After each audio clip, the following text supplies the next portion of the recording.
हरे कृष्णा। ओम नमः शिवाय। प्रिय भक्तों, स्वागत है आपका मेरे यूट्यूब चैनल पूजा पाठ में। आप सभी श्रोताओं को सावन सोमवार की हार्दिक हार्दिक शुभकामनाएं। भगवान भोलेनाथ अपनी कृपा हम सभी भक्तों पर सदा सर्वदा बनाए रखें, इसी मंगल कामना से आज की कथा का शुभारंभ करती हूँ।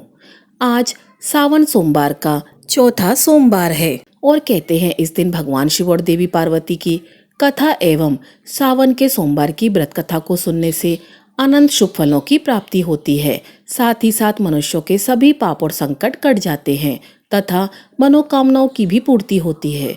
तो आज मैं आप सभी श्रोताओं को सुना रही हूँ सावन सोमवार के दिन सुनी जाने वाली भगवान शिव और माता पार्वती की बड़ी ही दुर्लभ कथा। तो इस कथा को पूरी श्रद्धा और प्रसन्न चित्त मन से पूरा अवश्य सुनिएगा। आधी अधूरी कथा को सुनने से पूर्ण फल प्राप्त नहीं होता। तो एक बार प्रेम से बोलिए हर हर महादेव। एक गांव में भगवान शिव का परम भक्त ब्राह्मण पंडित रहता था। पंडित जी जब तक रोज सुबह ब्रह्म मुहूर्त में उठकर नित्य कर्मों से निवृत्त होने के पश्चात भगवान शंकर का पूजन नहीं कर लेते थे, तब तक उन्हें चैन नहीं पड़ता था। जो कुछ भी दान दक्षिणा में आ जाता उसी से पंडित जी अपना गुजारा करते थे और दयालु इतने थे कि जब भी कोई जरूरतमंद मिल जाता तो अपनी क्षमता के अनुसार उसकी सेवा जरूर करते थे।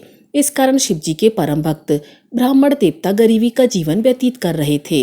पंडित जी की इस दानी प्रवृत्ति से उनकी पत्नी उनसे चिढ़ती तो थी, किंतु उनकी भक्ति परायणता को देख उनसे अत्यधिक प्रेम करती थी, इसलिए वह कभी भी उनका अपमान नहीं करती थी। साथ ही अपनी जरूरत का धन वह पास पड़ोस में मजदूरी करके जुटा लेती थी। एक समय ऐसा आया जब मंदिर में दान दक्षिणा कम आने लगी, जिससे पंडित जी को आर्थिक तंगी का सामना करना पड़ा। घर की मूल आवश्यकताओं की पूर्ति नहीं होने के कारण ब्राह्मणी दुखी रहने लगी और इसी तरह दिन बीतने लगे। एक दिन महाशिवरात्रि का दिन आया और उस दिन भी पंडित जी हमेशा की तरह ब्रह्म मुहूर्त में उठकर नित्य कर्मों से निवृत्त होने के लिए नदी की ओर चल दिए। संयोग से उस समय उस राह से पार्वती जी और शिव जी गुजर रहे थे। अचानक से पार्वती जी की नजर उस ब्राह्मण पर पड़ी। आज पंडित जी महाशिवरात्रि को लेकर इतने उत्साहित नहीं थे जितने कि अक्सर हुआ करते थे। पार्वती जी को बात समझते देर नहीं लगी और उन्होंने शिव जी से कहा, भगवान, यह ब्राह्मण देवता प्रतिदिन आपकी उपासना करते हैं, फिर भी आपको इनकी चिंता नहीं है। पार्वती जी की बात सुनकर शिव जी बोले, देवी, अपने भक्तों की चिंता मैं नहीं करूंगा तो कौन करेगा। भगवान शिव की ऐसी बातें सुनकर पार्वती जी बोली, हे देव, अगर ऐसा है तो आपने अब तक इसकी सहायता क्यों नहीं की। तब शिव जी बोले, देवी, आप निश्चिंत रहिए, अब तक उसने जितने बिल्व पत्र शिवलिंग पर चढ़ाए हैं वही बिल्व पत्र आज रात्रि में उसे धनपति बना देंगे। यह बातचीत करके पार्वती जी और शिव जी तो चल दिए, किंतु संयोग देखिए, उसी समय उस राह से एक व्यापारी गुजर रहा था। उसने छुप कर शिव जी और पार्वती जी की संपूर्ण वार्तालाप सुन ली। व्यापारी ने अपना दिमाग लगाया और मन में ही विचार करने लगा कि अगर बिल्व पत्र से ब्राह्मण धनपति हो सकता है तो फिर मैं क्यों नहीं हो सकता।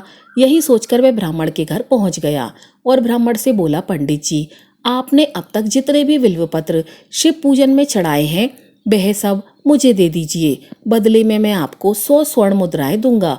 पंडित जी ने अपनी पत्नी से पूछा तो वे बोली, पुण्य का दान ठीक तो नहीं है, किंतु हमें धन की भी जरूरत है, इसीलिए दे दीजिए। पंडित जी ने सारे बिल्व पत्र बोरे में भरकर सेठ जी को दे दिए। बिल्व पत्रों का बोरा लेकर सेठ जी पहुंच गए मंदिर और शिवलिंग पर चढ़ाकर देखने लगे कि कब भगवान शिव जी की कृपा उन पर होगी और कब वह और धनपति बन जाएगा। प्रतीक्षा करते करते सेठ जी को आधी रात हो गई। सेठ जी चमत्कार देखने के लिए बहुत उतावले हो रहे थे। अंत में तीसरा पहर गुजरने के बाद सेठ जी के सब्र का बांध टूट गया और क्रोध में आकर सेठ जी शिवलिंग को झंझोरने लगे। फिर अचानक चमत्कार हुआ और सेठ जी के हाथ शिवलिंग से ही चिपके रह गए। उन्होंने बहुत प्रयास किया किंतु हाथ हिले तक नहीं।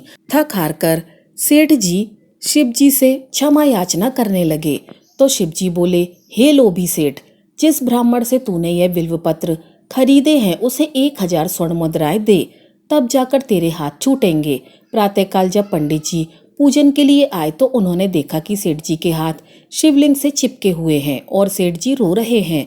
उन्होंने पूछा तो सेठ बोला, पंडित जी, शीघ्रता से मेरे बेटे को 1000 स्वर्ण मुद्राएं लेकर मंदिर आने को कहिए। पंडित जी ने सेठ के बेटे को बुलाया और सेठ ने वह स्वर्ण मुद्राएं ब्राह्मण को दिलवा दी। तब कहीं जाकर सेठ के हाथ शिवलिंग से छूटे।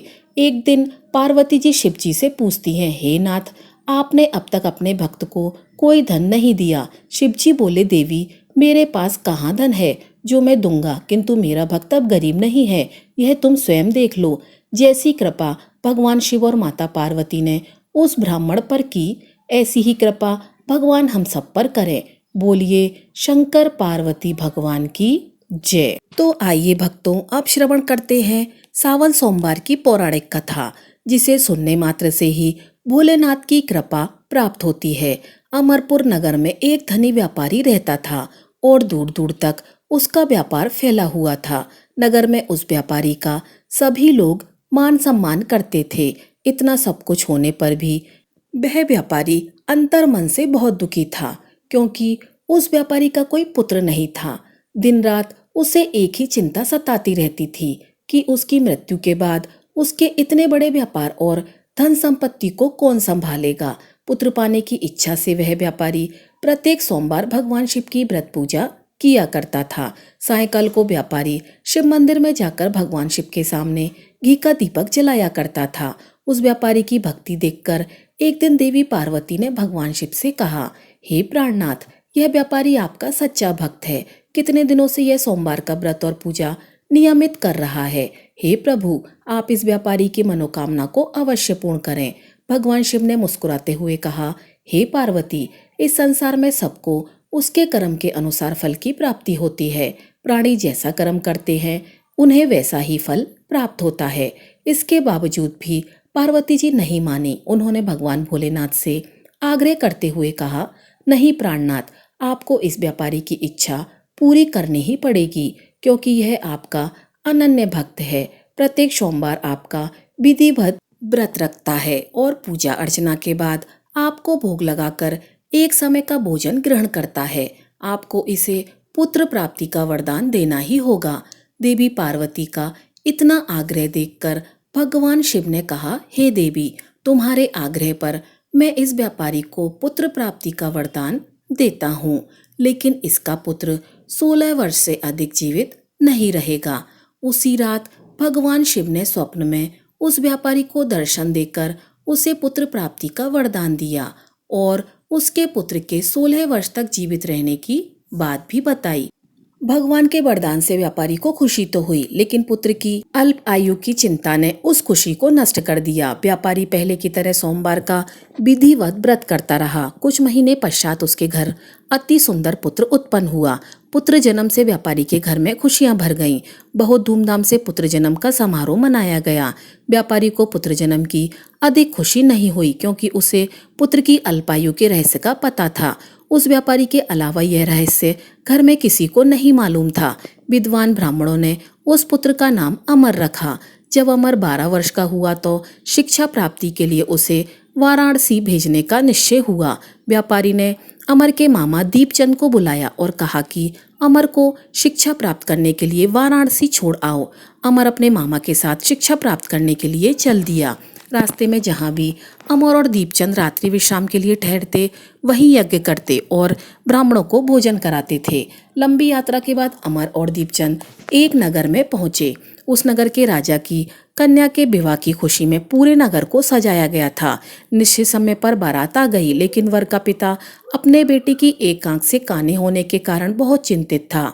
उसे इस बात का भय सता रहा था कि राजा को इस बारे में पता चल गया तो कहीं वह विवाह से इनकार न कर दे और इससे उसकी बदनामी होगी। वर के पिता ने अमर को देखा तो उसके मस्तिष्क में एक विचार आया। उसने सोचा, क्यों ना इस लड़के को दूल्हा बनाकर राजकुमारी से विवाह करा दूं। विवाह के बाद इसको धन देकर विदा कर दूंगा और राजकुमारी को अपने नगर में ले जाऊंगा। वर के पिता ने इसी संबंध में अमर और दीपचंद से बात की। दीपचंद ने धन मिलने के लालच में वर के पिता की बात स्वीकार कर ली। अमर को दूल्हे के वस्त्र पहनाकर राजकुमारी चंद्रिका से विवाह करा दिया गया। राजा ने बहुत सा धन देकर राजकुमारी को विदा किया। अमर जब लौट रहा था तो सच नहीं छिपा सका और उसने राजकुमारी की ओढ़नी पर लिख दिया कि राजकुमारी चंद्रिका, तुम्हारा विवाह तो मेरे साथ हुआ था, लेकिन मैं तो वाराणसी में शिक्षा प्राप्त करने के लिए जा रहा हूँ। अब तुम्हें जिस नवयुवक की पत्नी बनना पड़ेगा वह एक आंख से काना है। जब राजकुमारी ने अपनी ओढ़नी पर लिखा हुआ देखा और उसे पढ़ा तो उसने काने लड़के के साथ जाने से इनकार कर दिया। जब राजा को यह जानकारी मिली कि काने राजकुमार के साथ उसकी पुत्री का विवाह नहीं हुआ है तो राजकुमारी को महल में उसने रख लिया। उधर अमर अपने मामा दीपचंद के साथ वाराणसी पहुंच गया। अमर ने गुरुकुल में पढ़ना शुरू कर दिया। जब अमर की आयु 16 वर्ष पूरी हुई तो उसने एक यज्ञ किया। यज्ञ की समाप्ति पर ब्राह्मणों को भोजन कराया और खूब अन्न वस्त्र दान दिए। रात को अमर अपने शयन कक्ष में सो गया। शिवजी के वरदान के अनुसार शयनावस्था में ही अमर के प्राण पखेरु उड़ गए। सूर्योदय पर मामा अमर को मृत देखकर रोने पीटने लगा। आसपास के लोग भी एकत्र होकर दुख प्रकट करने लगे। मामा के रोने बिलाप करने के स्वर समीप से गुजरे हुए भगवान शिव और माता पार्वती ने भी सुने।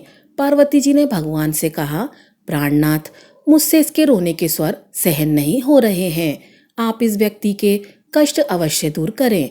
भगवान शिव ने माता पार्वती के साथ अदृश्य रूप में समीप जाकर अमर को देखा तो पार्वती जी से बोले, हे देवी, यह तो उसी व्यापारी का पुत्र है जिसे मैंने 16 वर्ष की आयु का वरदान दिया था।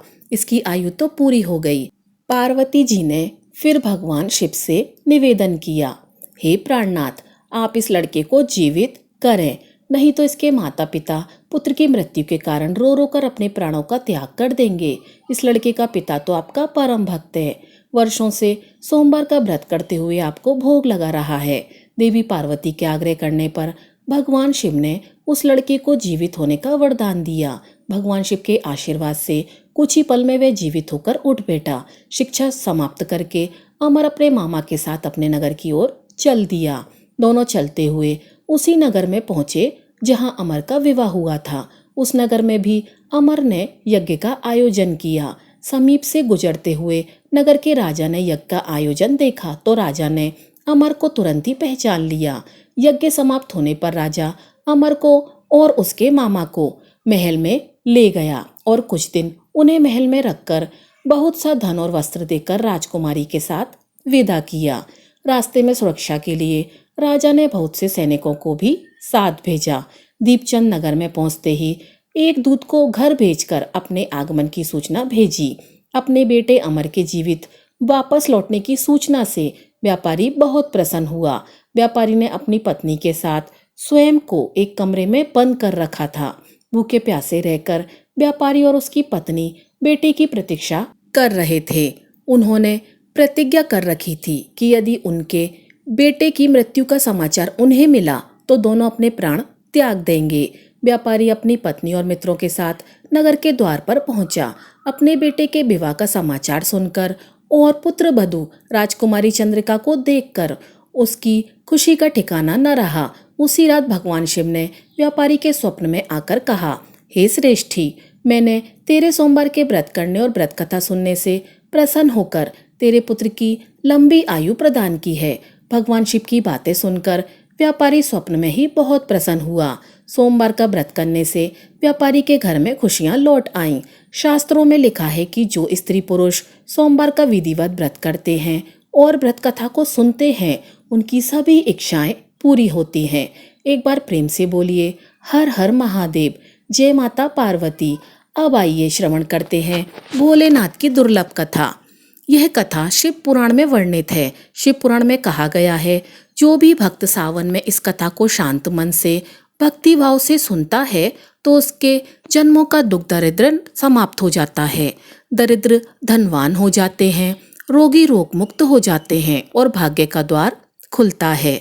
तो आइए श्रवण करते हैं शिवजी और माता पार्वती की कल्याणकारी कथा। यदि आपने ये कथा पूरे अंत तक सुन लिया तो यकीनन आपको सभी परेशानियां से छुटकारा मिल जाएगा और शिवजी की कृपा से सभी बिगड़े काम बन जाएंगे। इसीलिए कथा को पूरे मन से पूरा अवश्य सुने, क्योंकि कथा को पूरा सुनने से ही लाभ मिलता है और कथा को आधा अधूरा सुनने से भगवान भोलेनाथ का अपमान होता है। वाशकल नामक गांव में बिदुग नाम का एक ब्राह्मण रहता था। वह अधर्मी, दुरात्मा एवं महापापी था। उसकी स्त्री बहुत सुंदर थी और उसका नाम चंचुला था।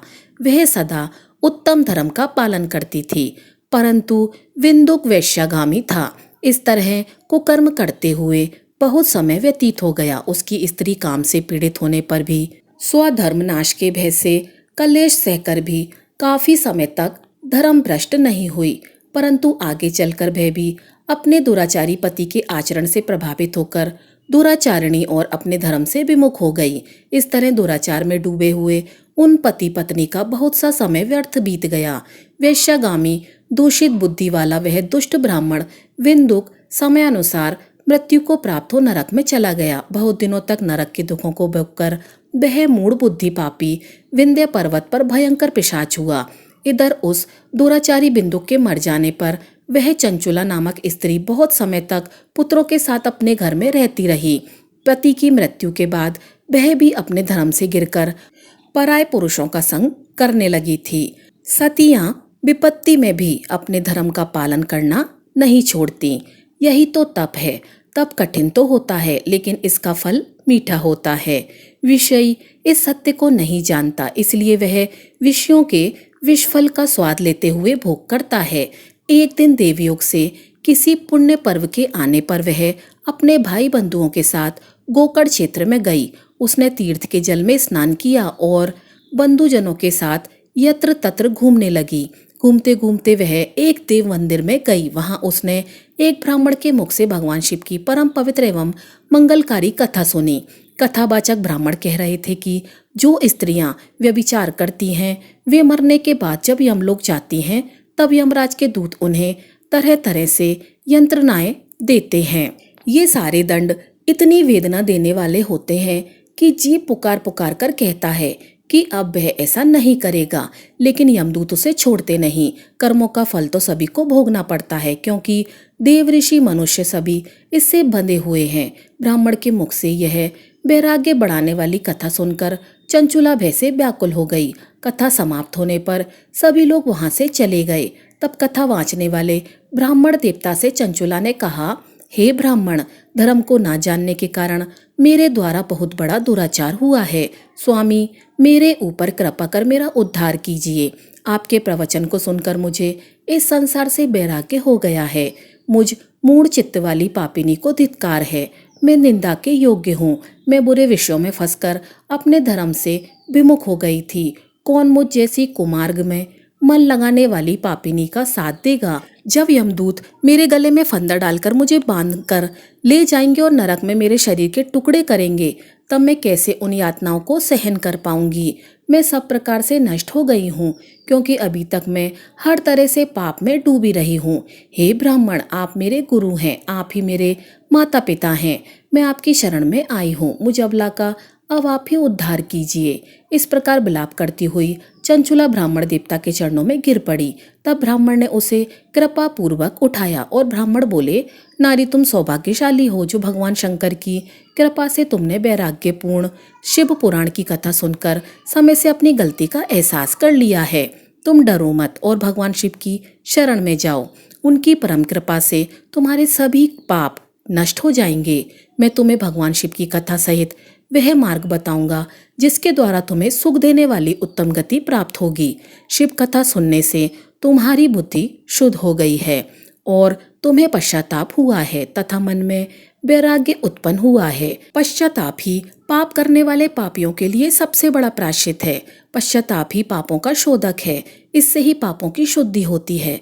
सत्पुरुषों के अनुसार पापों की शुद्धि के लिए प्रायश्चित पश्चाताप से ही संपन्न होता है। जो मनुष्य अपने कुकर्मों के लिए पश्चाताप नहीं करता वह उत्तम गति प्राप्त नहीं करता, परंतु जिसे अपने कुकृत्य पर हार्दिक पश्चाताप होता है वह अवश्य उत्तम गति का भागीदार होता है। इसमें कोई शक नहीं है। शिव पुराण की कथा सुनने से चित्त की शुद्धि एवं मन निर्मल हो जाता है। शुद्ध चित्त में ही भगवान शिवा पार्वती का वास होता है।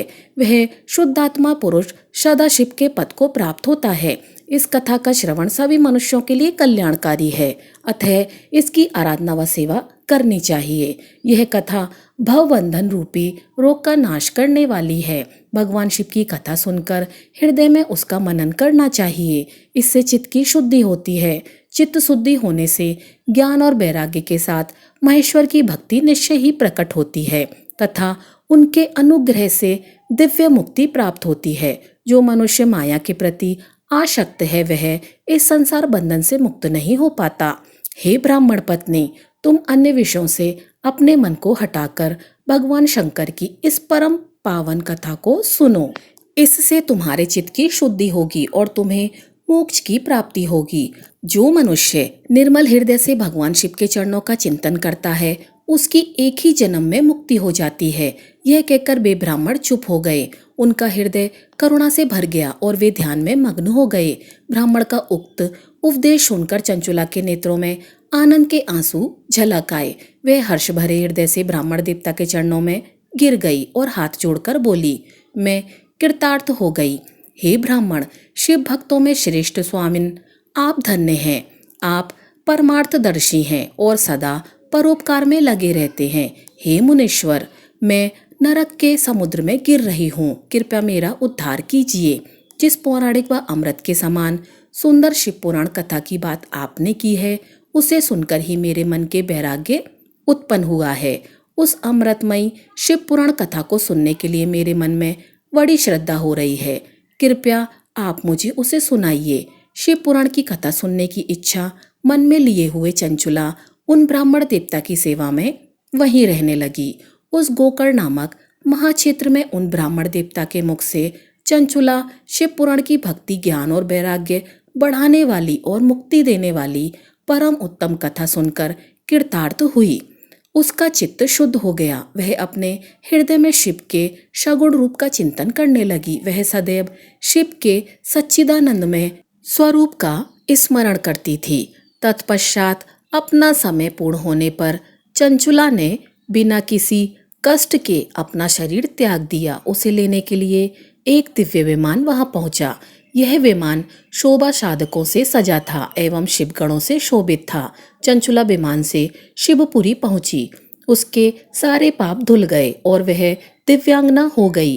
वह गौरांगी देवी मस्तक पर अर्धचंद्र का मुकुट व अन्य दिव्य आभूषण पहने शिवपुरी पहुंची। वहां उसने सनातन देवता त्रिनेत्रधारी महाशिव को देखा। सभी देवता उसकी सेवा में भक्ति भाव से उपस्थित थे।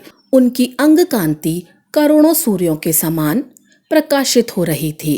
5 मुख और हर मुख में 3-3 नेत्र थे। मस्तक पर अर्धचंद्राकार मुकुट शोभ्यमान हो रहा था। कंठ में नील चिन्ह था। उनके साथ में देवी गौरी विराजमान थी जो विद्युत पुंज के समान प्रकाशित हो रही थी।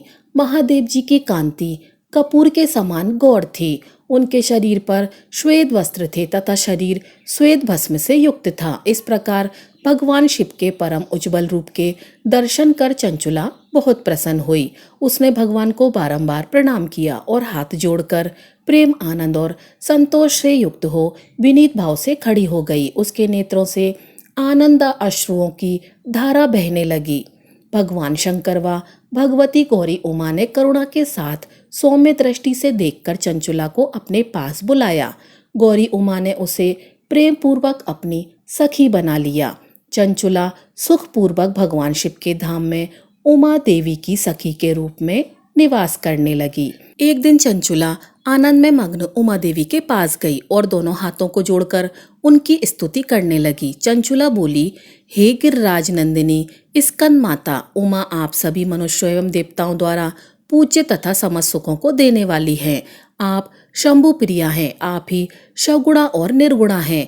हे सच्चिदानंद स्वरूपिणी, आप ही प्रकृति की पोषक हैं। हे माता, आप ही संसार की सृष्टि, पालन और संहार करने वाली हैं। आप ही ब्रह्मा, विष्णु और महेश को उत्तम प्रतिष्ठा देने वाली परम शक्ति हैं। सदगति प्राप्त चंचुला इस प्रकार देवी की स्तुति कर शांत हो गई। उसकी आंखों से प्रेम के आंसू बहने लगे।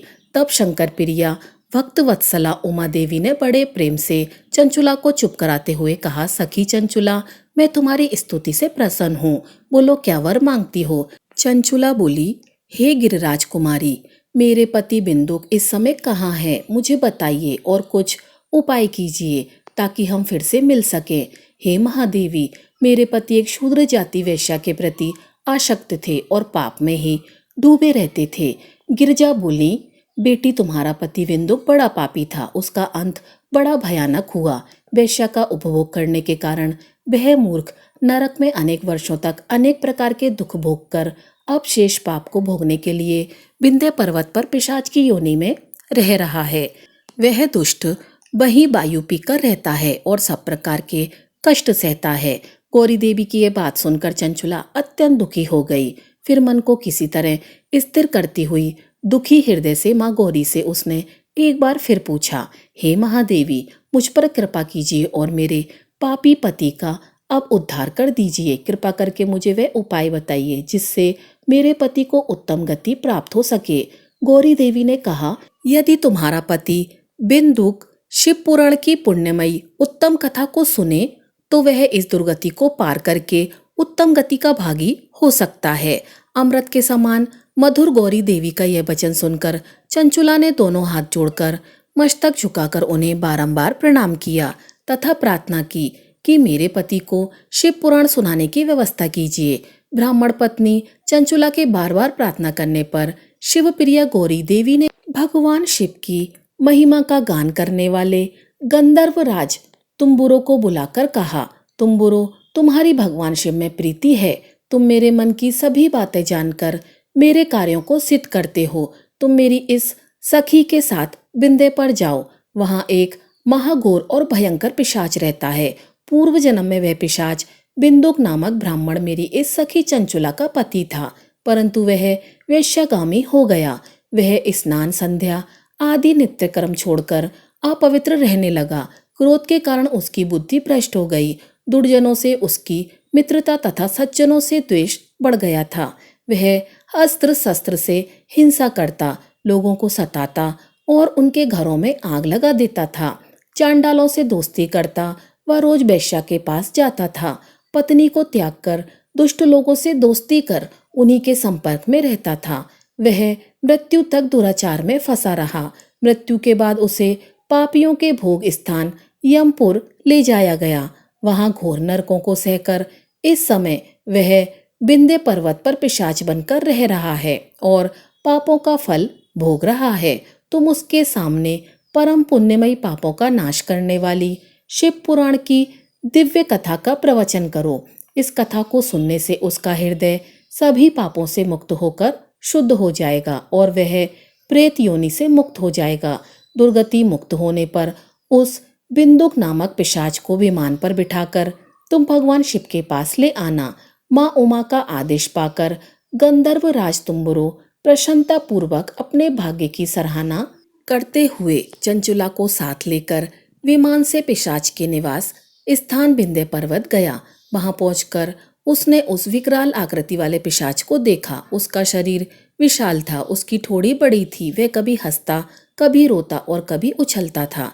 महाबली तुम्बुरो ने बिंदुक नामक पिशाच को पाशों से बांध लिया।